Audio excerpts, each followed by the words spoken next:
Hi and good morning students. Welcome to Chemistry Concept with Pragya ma'am D and A block chapter और आज का topic 8.3.30 previous lecture जिसमें हमने discuss किया था टॉपिक कैटालिटिक प्रॉपर्टीज के बारे में और वो टॉपिक आई होप कि आप लोगों ने देख लिया होगा। वैसे टेक्स्ट बुक में देखा जाए तो वो टॉपिक बहुत छोटा था लेकिन उसको एक एक लाइन को एक्सप्लेन करना था तो हमें काफी टाइम लग गया था।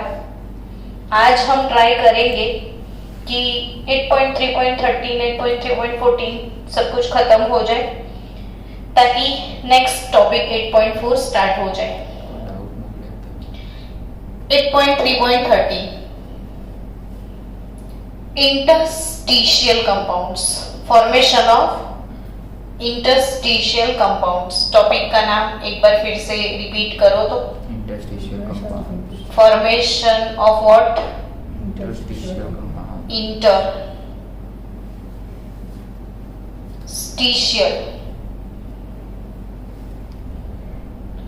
Interstitial compounds. अब इंटरस्टिशियल कंपाउंड होते क्या है? आपको पता है इंटरस्टिशियल कंपाउंड क्या होते हैं? इंटरस्टिशियल गैप में होते हैं। इंटरस्टिशियल साइड्स में जो कंपाउंड होते हैं। इंटरस्टिशियल कंपाउंड क्या होते हैं? रियली समझने लायक टॉपिक तो है। पहले तो टॉपिक एग्जाम में कैसे आएगा तो मे बी 2 मार्क्स में आ सकता है ये टॉपिक थियरी पोर्शन में कि write a short note on interstitial compound. तो इंटरस्टिशियल STITIAL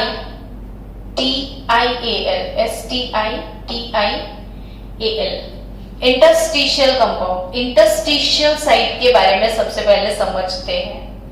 जो भी ट्रांजिशन मेटल्स है, पहले ही बोल दिया ना मेटल, ऐसा बोल दिया तो मेटल तो आप जानते हो कौन से फेज में होती है? Solid state.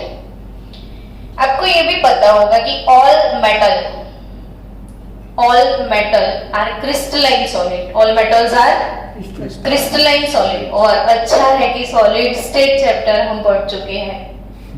तो सॉलिड स्टेट चैप्टर में हमने ये चीज सीखी थी कि मेटल जो है वो कौन से सॉलिड, कौन से टाइप के सॉलिड्स है? Crystalline solid. There are 2 type of solid substances, crystalline solid and amorphous solid. जिसमें क्रिस्टलाइन सॉलिड किसको बोलते थे हम? तो क्रिस्टलाइन सॉलिड वो थे जिसकी एक रेगुलर अरेंजमेंट थी, एक स्पेसिफिक लेटिस स्ट्रक्चर जिसमें होता है। कोई भी मेटल होगा ना बच्चों, तो वो मेटल में कौन सा बॉन्ड होता है? प्रिंस सबसे अच्छा बताएगा, मुझे पता है ये चीज। मेटल में कौन सा बॉन्ड होता है Prince? Metallic bond. Metallic bond होता है ना? मेटल के अंदर कौन सा बॉन्ड होता है? Metallic bond. Metallic bond. अब आप मेरे क्लास के बच्चे हो, क्योंकि प्रज्ञा मैम ने मेटालिक बॉन्ड बहुत अच्छे से 2 और 3 टाइम आपको सिखाया हुआ है, तो एनीवन इन द क्लास कि जो मुझे मेटालिक बॉन्ड का डेफिनेशन सिखाए, बोलो तो। बॉन्ड मींस की attraction. Bond between positively charged kernel and the free. Yes, attraction force produced between positively charged kernel and please जोर से बोल दो जरा। Delocalised electron. तो कोई भी मेटल के अंदर ये पॉजिटिवली चार्ज्ड कर्नल्स होते हैं, है ना? और पॉजिटिवली चार्ज्ड कर्नल के नीचे क्या होते हैं? Delocalised electron.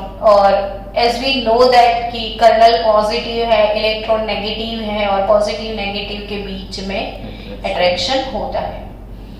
तो कोई भी मेटल के अंदर जो भी लेटिस स्ट्रक्चर होता है वो स्पेसिफिक होगा, यानी may be FCC, may be BCC, may be CCP, FCC वही CCP, मे बी HCP। कोई ना कोई लेटिस पैटर्न तो होगा ना। अब सॉलिड स्टेट में आपने सीखा था ना कि ये कोई भी लेटिस पैटर्न है, इसके अंदर वॉइड्स रहते हैं। याद आया? कैसे वॉइड्स होते हैं? T voids and O voids, है ना? तो मेटल जो भी कर्नल है वो भी तो स्फेरिकल शेप में है ना, तो बीच बीच में ये वॉइड्स होते ही हैं। अब जो वॉइड्स होते हैं वो वॉइड्स, मान लो इधर वॉइड्स है, इधर वॉइड्स है, ये कोई भी जगह पर मैंने वॉइड्स बना दिए हैं, तो जो भी बीच बीच वाली फ्री और वैकेंट स्पेस है, वही स्पेस को हम इंटरस्टिशियल स्पेस बोलते हैं। क्या बोलते हैं उसे हम? Interstitial space. और वो इंटरस्टिशियल स्पेस के अंदर जो छोटे छोटे नॉन मेटल एलिमेंट्स हैं, non metal elements, non metal छोटे छोटे कौन हो सकते हैं? तो हाइड्रोजन हो सकता है, कार्बन हो सकता है, बोरोन हो सकता है, नाइट्रोजन हो सकता है। ये छोटी साइज के हैं, बहुत छोटी साइज के। तो बच्चों एक बात, ये सिखाने से पहले मुझे एक छोटा सा आपको एक बात सिखाना है कि कभी क्या होता है, अलॉय, अलॉय भी तो इसी का ही एक टॉपिक है ना। अलॉय किसको बोलते हैं? Metal, non metal. तो 2 3 4 मेटल उठा के मिक्स कर लो तो आप इसको अलॉय बोलेंगे ना। दुनिया में बेस्ट एग्जाम्पल है अलॉय का कॉपर और गोल्ड का। गोल्ड के भाव में कॉपर को बेचना, और कॉपर गोल्ड बहुत अच्छे से मिक्स हो जाते हैं।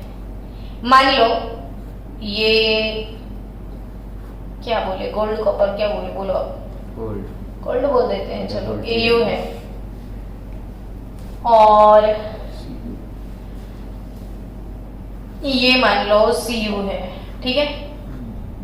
Au एंड Cu के साइज में बहुत ज्यादा डिफरेंस नहीं है, इन दोनों के बीच का डिफरेंस लेस देन 4.5% जितना है साइज डिफरेंस, यानी दोनों का साइज ऑलमोस्ट सेम बोल सकते हैं ना हम। अब आपने इन दोनों को मिक्स कर लिया, ठीक है। गोल्ड में क्या मिक्स कर लिया? कॉपर। तो उसका लेटिस स्ट्रक्चर कैसे होगा समझाओ। यस, तो कहीं ना कहीं देखो ये गोल्ड के पार्टिकल थे, तो बीच बीच में अब ये 1 and 2 गोल्ड पार्टिकल है, तो ये रिप्लेस होके में भी उधर कॉपर आ जाएगा, समझ रहे हो। तो कहीं कहीं जो गोल्ड का लेटिस है, ऐसे पूरा गोल्ड का लेटिस है, तो समझो कि कहीं कहीं किसके एटम आ गए? कॉपर के। मतलब जहां पे कॉपर की एंट्री हुई ना, वहां पे गोल्ड का एटम होगा? नहीं होगा। गोल्ड को डिस्प्लेस करेगा कौन? कॉपर।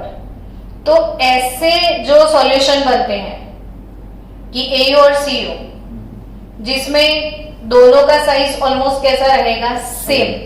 तो ऐसे जो है मिक्सचर, तो ऐसे मिक्सचर को हम सब्स्टिट्यूशनल बोलते हैं, सब्स्टिट्यूशनल सॉल्यूशन। समझ में आया कि यहाँ पे किसी एक को किसी एक ने सब्स्टिट्यूट किया। बट अगर कहीं ऐसा है कि कोई ट्रांजिशन मेटल है, ट्रांजिशन मेटल, और इसके साथ ये छोटे छोटे बच्चे आ गए इसी साइज के, तो क्या ये छोटे छोटे बच्चों के लिए वो अपना प्लेस रिप्लेस करेगा? मेरे को समझाओ। नहीं। तो छोटे बच्चों को क्या बोलेगा? आजा गोदी में बैठ जा। तो ये इंटरस्टिशियल साइड में ऐसे ही ये लोग घुस जाएंगे। तो ऐसे कंपाउंड को क्या बोलते हैं हम? Interstitial compound. समझे आप? तो क्या अब आप फिर से समझो कि ट्रांजिशन मेटल जो भी है सॉलिड स्टेट में एक डेफिनेट क्रिस्टल स्ट्रक्चर पजेस करती है, और डेफिनेट क्रिस्टल स्ट्रक्चर में थोड़े बहुत क्या होते हैं? वॉइड्स, और छोटे छोटे एलिमेंट कौन? कार्बन, नाइट्रोजन, हाइड्रोजन, बोरोन, ये वो इंटरस्टिशियल साइट में घुसनखोरी करते हैं, यानी ऐसे ही घुस जाते हैं। इनके लिए कोई अपनी जगह खाली नहीं करता, सब्स्टिट्यूशनल नहीं होता कुछ भी। तो वैसे कंपाउंड को इंटरस्टिशियल कंपाउंड बोलते हैं। अब क्वेश्चन अराइज होता है कि कार्बन के साथ बनते हैं तो उसे क्या बोलते हैं पता है? Carbide compound. नाइट्रोजन के साथ इंटरस्टिशियल कंपाउंड बनते हैं तो उसे बोलते हैं नाइट्राइट। हाइड्रोजन के साथ बनते हैं तो वो होते हैं हाइड्राइड, और बोरोन के साथ बनेंगे तो वो है बोराइड। तो बोराइड, नाइट्राइट, हाइड्राइड और कार्बाइड। अब स्टूडेंट, मुझे एक नॉर्मल ऐसे ही आपसे बातें करनी है थोड़ी, कि आपने वो अशोका स्तंभ के बारे में सुना है ना? आयरन पिलर ऐसा कुछ सुना है?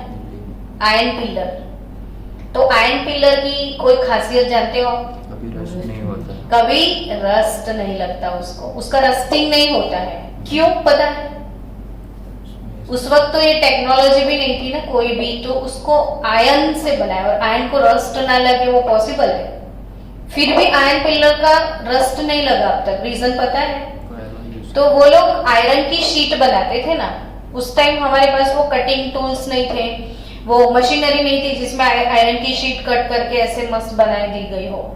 तो आयरन की शीट कैसे बनाई थी उस वक्त, कि जो एनिमल लेदर होता है ना, तो एनिमल लेदर कि मान लो ये एनिमल लेदर है, तो एनिमल लेदर के बीच में ऐसे आयरन शीट रख दे ये लोग, और फिर कूट कूट के इसे इसके अंदर शीट बनाते थे। समझ में आया?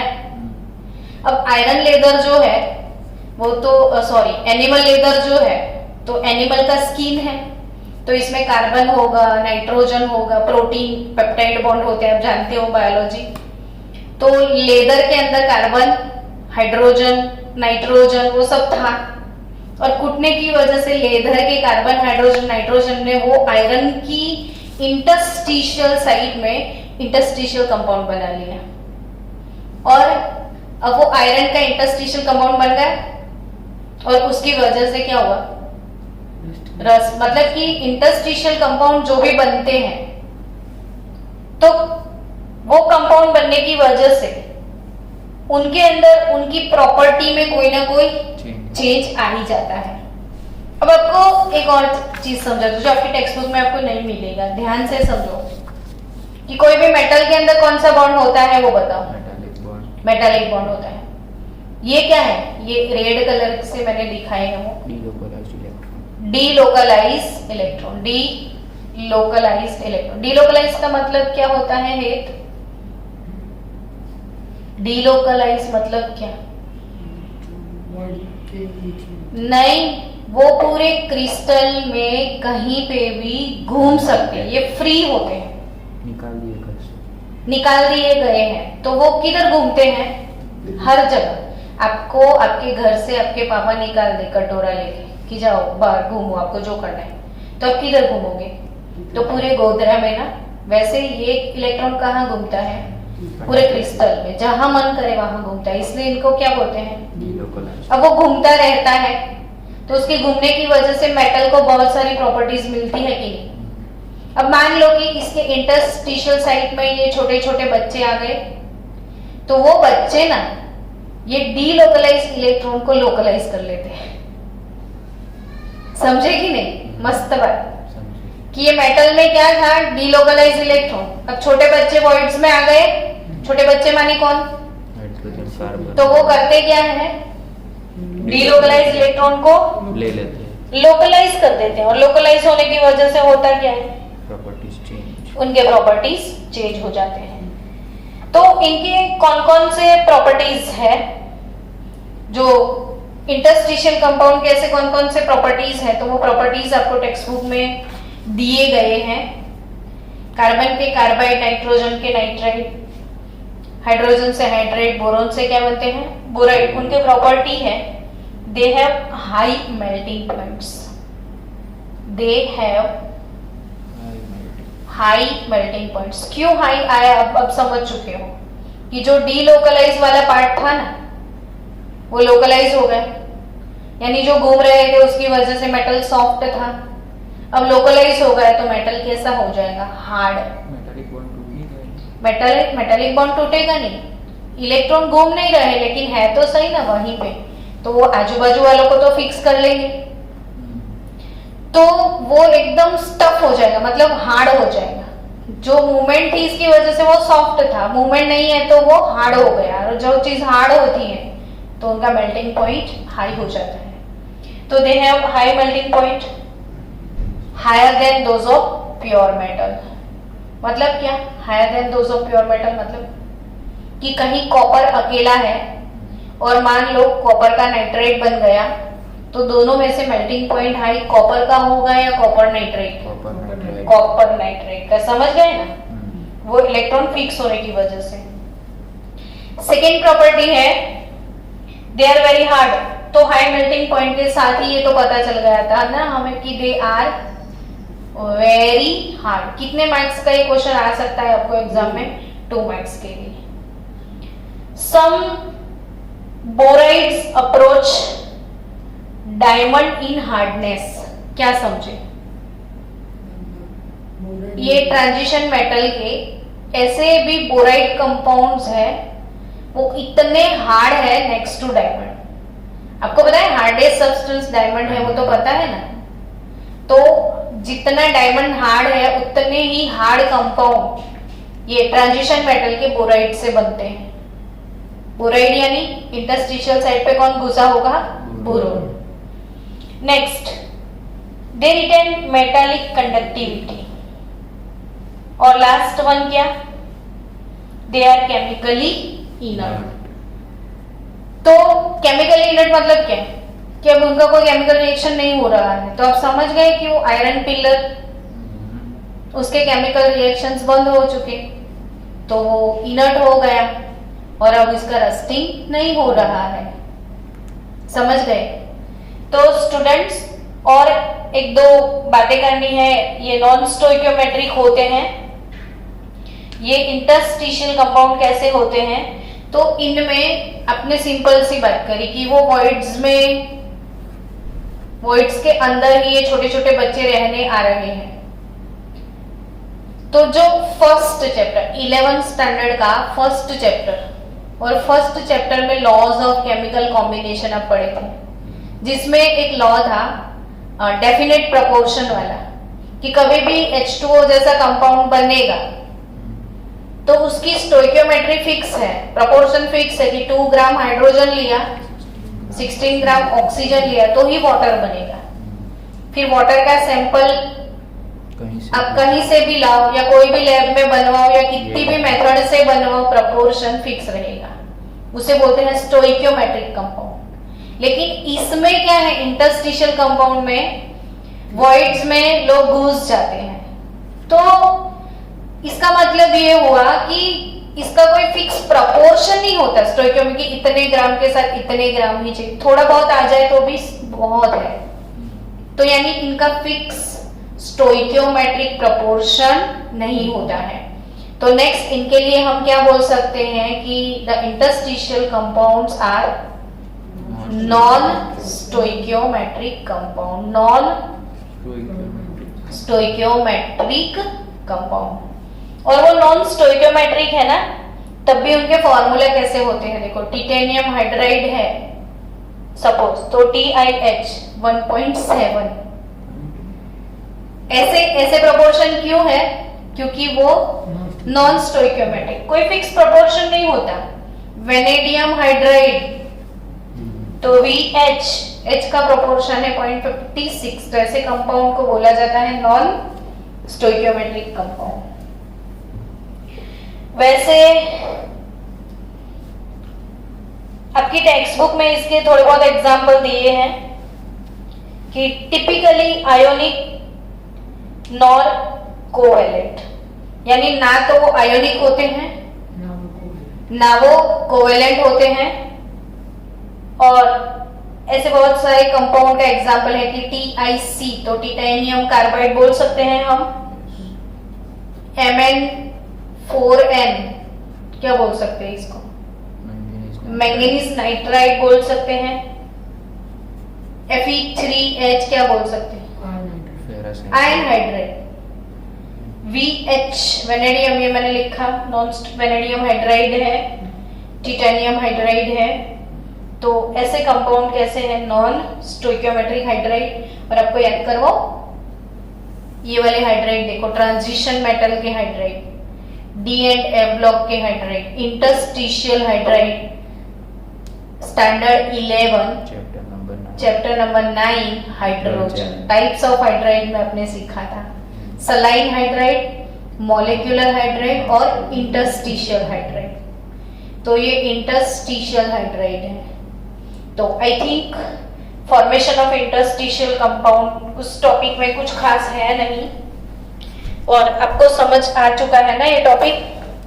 तो नेक्स्ट टॉपिक है टेक्स्ट बुक में 8.3.14,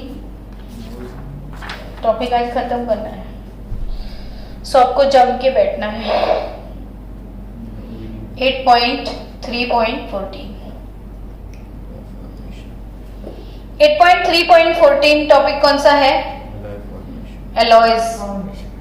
किसको बोलते हैं एलॉय? बोलो। Mixture of so many alloy formation क्या है? Mixture of metals. Mixture of metals. क्यों हम लोगों ने बहुत सारी मेटल को मिक्स कर लिया होगा, सोचो। Properties change. क्योंकि ना हर एक मेटल में कोई ना कोई खास कैरेक्टरिस्टिक होगा और हमें तो एक ही चीज में सारी कैरेक्टरिस्टिक चाहिए। किसी का हार्डनेस चाहिए, किसी की कंडक्टिविटी चाहिए, किसी का कलर चाहिए, तो फिर क्या किया जाए? मिक्स कर दिया जाए। सबको मिक्स कर दिया जाए तो सबकी कैरेक्टरिस्टिक मिल जाए एक साथ, यानी द कैरेक्टरिस्टिक प्रॉपर्टीज। क्या बोल रही हूं मैं? Characteristic properties like what? तो हार्डनेस, कैरेक्टरिस्टिक प्रॉपर्टीज में क्या आता है? हार्डनेस। हार्डनेस मैं आपको एक्सप्लेन करूं, जैसे प्योर गोल्ड की मैं बात करूं, प्योर गोल्ड तो वो कैसा होता है? सॉफ्ट। अब मैंने प्योर गोल्ड से शायद ऑर्नामेंट्स बना दिए तो क्या होगा? है ना, बहुत मस्त डिजाइनर इयररिंग्स पहन के आप सो गए, सुबह उठे ना तो पता नहीं कौन सा डिजाइन था, कुछ और हो जाएगा। यानी अब प्योर गोल्ड से हम ऑर्नामेंट नहीं बना सकते, तो उसमें मुझे कौन सा प्रॉपर्टी थोड़ा बहुत चाहिए? हार्डनेस चाहिए। आया समझ में अच्छे से? तो मैं क्या करूं, अभी इसमें कॉपर डाल दूं, अब AuCu का अलॉय बन जाएगा, तो इसमें कौन सा प्रॉपर्टी आ जाएगा? हार्डनेस वाला, है ना। दूसरी कौन सी प्रॉपर्टी की हमें इच्छा होती है? तो जो नॉन कंडक्टर होते हैं शायद उनका कंडक्टेंस इंक्रीज हो जाए। याद आया डोपिंग? चैप्टर 1 याद आया? डोपिंग। डोपिंग में क्या करते थे आप? दो नॉन मेटल को मिक्स करते थे, है ना। इम्प्योरिटी एडिशन, तो मतलब तो वही हुआ अल्टीमेटली। फिर कंडक्टेंस, फिर मेलिएबिलिटी, रेजिस्टेंस टुवर्ड्स कोरोजन, है ना, आयन पिलर वाली बात। और मशीनरी, चलो हम अपने सिंपल सी बात करते हैं कि घर में हाउस होल्ड यूटेंसिल्स जो भी यूज करते हैं वो कौन सी मेटल के यूज करते हैं? तो स्टेनलेस स्टील के, है ना। स्टेनलेस स्टील की मैं बात करूं ना तो फिकर नहीं, फिकर नहीं, आयरन क्रोमियम निकल। अब सोचो कि सिंपल Fe के आपने यूटेंसिल्स बना दिए होते घर में, तो अभी साफ करके रखे, आधे घंटे के बाद क्या हो जाता? रस्टिंग। अब इसमें हम खाएं कैसे? तभी हमें घर में जो स्टेनलेस स्टील है, कितने मस्त बर्तन है ना। यानी वो किस वजह से इतने अच्छे हो गए? इसका तो कोरोजन हो रहा था, किसकी वजह से इसका कोरोजन रुक गया? तो क्रोमियम और निकल की वजह से। तो आपको तो इसके बहाने ये प्रिपेयर हो गए ना कि स्टेनलेस स्टील, जब स्टील बोलो तो फिकर है नहीं, क्या बोलो? स्टील बोलो तो मैं ऐसे ही बोली अभी, स्टील तो फिकर नहीं, मुझे ऐसे याद रहता है। तो फिकर नहीं, FeCrNi। तो स्टील के अंदर बिल्कुल भी कोरोजन नहीं होता, स्टील इनर्ट हो गया, तो उसके सारी केमिकल प्रॉपर्टीज चेंज हो गई। तो इसकी वजह से हम अलॉय बनाते हैं कि हमें जो चाहिए वो सारी प्रॉपर्टीज कोई एक मेटल में नहीं है। तो ये सारे प्रॉपर्टीज इंक्रीज करने के लिए हम क्या बनाते हैं? अलॉय। अब मैं बच्चों को आराम से क्वेश्चन पूछूं कि बच्चों अलॉय कैसे बनता है, तो आप क्या आंसर दोगे मुझे कि 2-3 मेटल को मिक्स कर दो, है ना, ऐसे अलॉय बन जाता है। हीट करना पड़ता तो क्या आप जानते हो कि ऐसे सिर्फ अलॉय नहीं बनता है, है। ऐसे अलॉय नहीं बनता है। क्यों नहीं बनता? तो मान लो Au है और Cu है, तो Au का जो लेटिस स्ट्रक्चर है ना वो CCP है, और Cu का भी लेटिस स्ट्रक्चर कौन सा है? CCP, cubic close pad, cubic close pad. अब लेटिस स्ट्रक्चर किसी का CCP और किसी का BCC हो तो थोड़ी ना वो मिक्स होने वाली है। इसको मेल्ट किया, इसको मेल्ट किया, दोनों के लिक्विड को मिक्स किया, फिर कूल डाउन करोगे तो एलॉय मिलेगा ना आपको। लेकिन बच्चों एलॉय बनने के भी रूल्स हैं, ऐसे ही किसी में, हाँ, और ये क्वेश्चन नीट में था, इसलिए मैं फोकस कर रही हूँ इस पे। फर्स्ट चैप्टर में बताया। यस, तो इसके लिए रूल्स है, और वो रूल्स प्रोवाइड 2 साइंटिस्ट ने मिलके किए हैं, ह्यूम एंड रोथरी। किसके रूल्स हैं? अलॉय बनाने के रूल्स किसके हैं? ह्यूम एंड रोथरी के।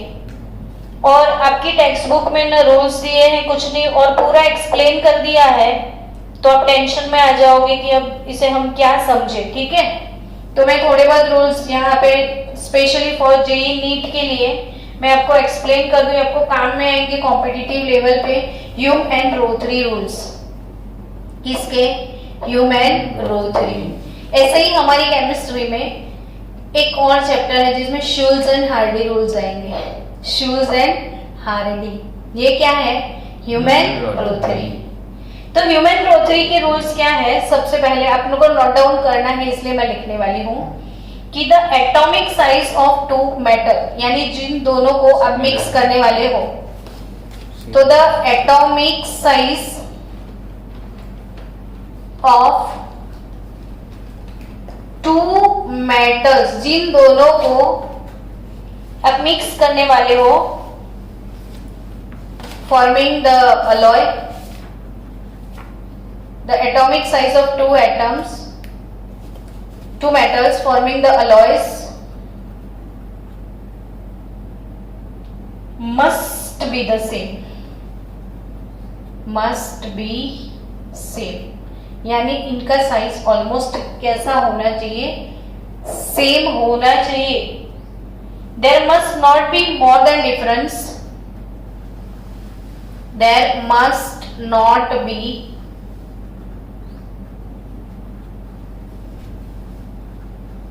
more than 15% difference in their atomic radii। यानी पहला रूल आप अपने वर्ड्स में बोल दो, मन में 2-4 बार, कि 2 मेटल जो मिक्स होने वाले हैं, 2 अलॉय जो मिक्स होने वाले हैं, उनमें कौन सा एक प्रॉपर्टी होना चाहिए कि दोनों का साइज ऑलमोस्ट सेम होना चाहिए, उन दोनों के बीच का डिफरेंस 15% से ज्यादा नहीं होना चाहिए। डन। दूसरा उसका कैरेक्टरिस्टिक है, वो बता दूं आपको कि chemical properties of the metal used for preparation of alloy must be same, यानी उनका क्या होना चाहिए? सेम। केमिकल प्रॉपर्टीज दोनों का मस्ट बी सेम। अब केमिकल प्रॉपर्टीज किस पे डिपेंड करते हैं? इलेक्ट्रॉनिक कॉन्फ़िगरेशन पे। किसी भी मेटल के केमिकल प्रॉपर्टीज किस पे डिपेंड करते हैं? इलेक्ट्रॉनिक। और आप जानते हो Au एंड Cu दोनों एक ही ग्रुप में है, तो दोनों का आउटर मोस्ट कॉन्फ़िगरेशन कैसा होगा? सेम होगा। यप, आपको मन में होगा कि इसके रिलेटेड क्वेश्चन एग्जाम में कैसे आ सकता है, तो आपको 3 मेटल दिए होंगे, कोई भी 3 मेटल का बंच देंगे। 3 मेटल का बंच होगा, ऐसे Au, Cu, Ag, सपोज ऐसे बंच है, और आपको क्वेश्चन होगा कि इन तीनों में से अलॉय बनेगा कि नहीं। तो इसीलिए ये रूल आपको याद रखने हैं कि कौन कौन सी चीजें सेम होनी चाहिए। एक तो साइज ऑलमोस्ट सेम, दूसरा केमिकल प्रॉपर्टीज यानी कि electronic configuration of outer most orbit, और electronic configuration of valence orbit आप जानते हो सेम ग्रुप का सेम होता है, सेम ग्रुप का आउटर मोस्ट कॉन्फ़िगरेशन सेम होता है। और तीसरा rule of Hardy and Human रो3 सेम स्ट्रक्चर CCP कि the crystal structure of pure metallic element, crystal structures of pure metallic element used for alloy must be similar. Crystal structure must be similar. Crystal structure मैंने बोल दिया, AU and CU ये best example of alloy है। और बच्चों दोनों का latest structure CCP है। मैंने आपको फर्स्ट चैप्टर में सिखाया था, याद है, ABC CCP silver and CU। तो सिल्वर गोल्ड CU सब एक जैसे हैं। गोल्ड का एटॉमिक साइज है 134 पिकोमीटर, वाइल कॉपर का एटॉमिक साइज है 117 पिकोमीटर। और इन दोनों की साइज में 14.5 जितना डिफरेंस है ज्यादा, और according to rule less than 15% होना चाहिए। तो ये सब क्या बोलते हैं, पैरामीटर सब देंगे उधर क्वेश्चन में? नहीं, पैरामीटर नहीं देंगे, हमें सोचना है कि वो सेम ग्रुप में है कि नहीं। तो इसके लिए क्या प्रिपेयर करना पड़े?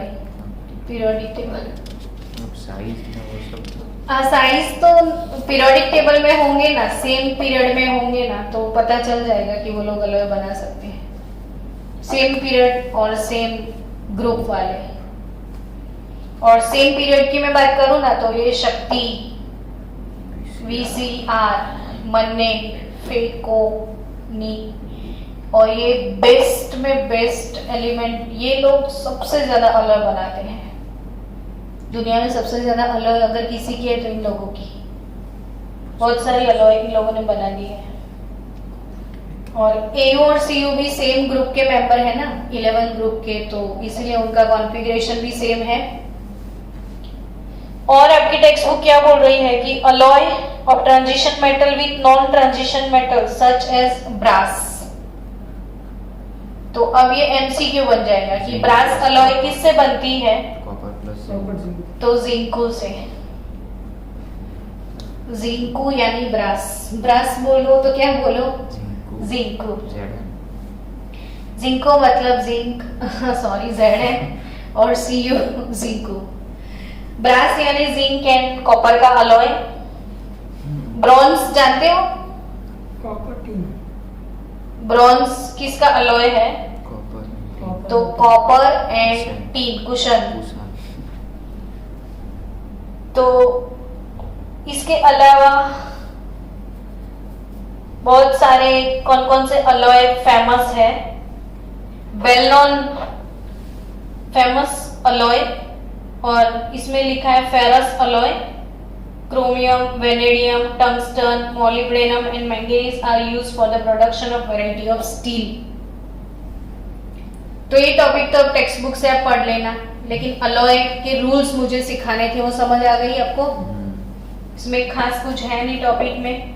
तो मेन आपको याद रखना है कि अलॉय क्यों बनाते हैं, तो सारी प्रॉपर्टीज लाइक हार्डनेस, कंडक्टेंस और रेजिस्टेंस टुवर्ड कोरोजन, ये सारी प्रॉपर्टीज गेन करने के लिए हम अलॉय बनाते हैं।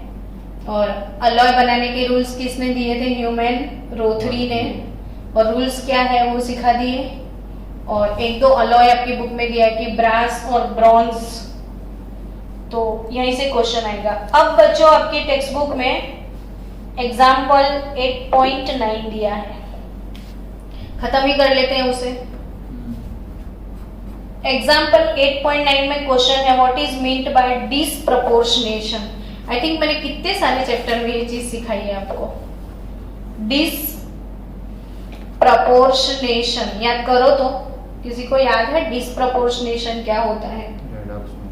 हाँ, रेडॉक्स में सिखाया था। बोलो बोलो, अब आपको आना चाहिए ना, रेडॉक्स में सिखाया था तो। एक साथ ऑक्सीडेशन और रिडक्शन। डिसप्रपोर्शनेशन क्या है? डिसप्रपोर्शनेशन, अरे भाई रेडॉक्स चैप्टर में डिसप्रपोर्शन रिएक्शन सेम स्पीसीज का ऑक्सीडेशन भी होता है, सेम स्पीसीज का रिडक्शन भी होता है। यानी when a particular oxidation state become less stable relative to other oxidation state, one is lower and one is higher, तो it is said to undergo disproportionation. For example, मैं आपको text book में एक example है वही explain कर देती हूँ कि 3MnO4 माइनस 2 है, एसिडिक मीडियम है 4H प्लस। यही नीट जी का पोर्शन है और आप इसको ध्यान में नहीं लेते हो, भूल ही जाते हो हमेशा। 3MnO4 minus 2 plus 4H plus, acidic medium में अगर पर मैंगनेट, ये मैंगनेट है MnO4 माइनस 2 तो मैंगनेट बोलते हैं, मैंगनेट पर मैंगनेट तो MnO4 माइनस 1, तो ऑटोमेटिकली वो कन्वर्ट हो जाएगा और स्पीसीज में। एसिडिक मीडियम में किसको रख दिया जाए, मैंगनीज आयन को, तो वो ऑटोमेटिकली अदर 2 स्पीसीज में कन्वर्ट हो जाता है। अब कौन से 2 स्पीसीज, तो one is MnO4 minus plus MnO2 and 2H2O। अब क्यों ऐसा है, तो ये डिसप्रपोर्शन होने का रीजन, तो MnO4 माइनस 2 में Mn का ऑक्सीडेशन स्टेट निकालो, तो X सपोज कर लो, 4 इंटू ब्रैकेट ऑक्सीजन का -2 is equal to total charge -2 हो गया, तो X माइनस 8 इज -2, तो X कितना होगा +6 होगा कि नहीं। अब +6 ऑक्सीडेशन स्टेट, अब मैंगनीज का आप ध्यान से सोचो, तो स्टेबल ऑक्सीडेशन स्टेट +2 था और दूसरा स्टेबल +7 था। ऑक्सीडेशन स्टेट वाला टॉपिक पढ़ा था ना, तो मैंगनीज के 2 स्टेबल ऑक्सीडेशन स्टेट कौन से हैं, +2 +7। तो ऑब्वियसली ये अनस्टेबल है, तो वो कोई भी अनस्टेबल होता है वो क्या चाहता है, हमेशा स्टेबल होना चाहता है। यानी ये अनस्टेबल है तो वो स्टेबिलिटी की तरफ जाएगा, इसलिए वो स्टेबल होने के लिए 6 से किस में कन्वर्ट हो जाता है, 7 में। अब ऑक्सीडेशन स्टेट 6 to 7 हुआ ना, तो इंक्रीज हुआ कि डिक्रीज हुआ, इंक्रीज होता है, इसे क्या बोलते हो आप, ऑक्सीडेशन। साथ में +4 वाला भी कुछ मिल गया पोर्शन, तो ये क्या हो गया, रिडक्शन। तो 6 to 4 डिक्रीज भी हुआ, 6 to 7 इंक्रीज भी हुआ, तो ऑक्सीडेशन भी होता है, और यानी ये वाला जो स्पीसीज है इसका ऑक्सीडेशन भी हुआ, रिडक्शन भी हुआ। ऐसे रिएक्शन को क्या बोलते हैं, लेकिन इधर डिसप्रपोर्शनेशन क्या है वो नहीं पूछा है, वो पूछा है कि डिसप्रपोर्शनेशन क्यों होता है।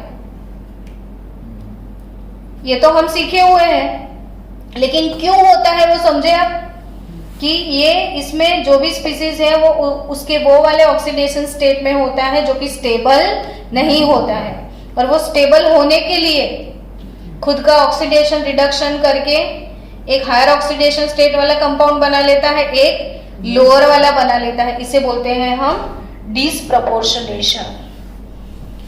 तो कंसेप्ट क्लियर है ना, हाँ।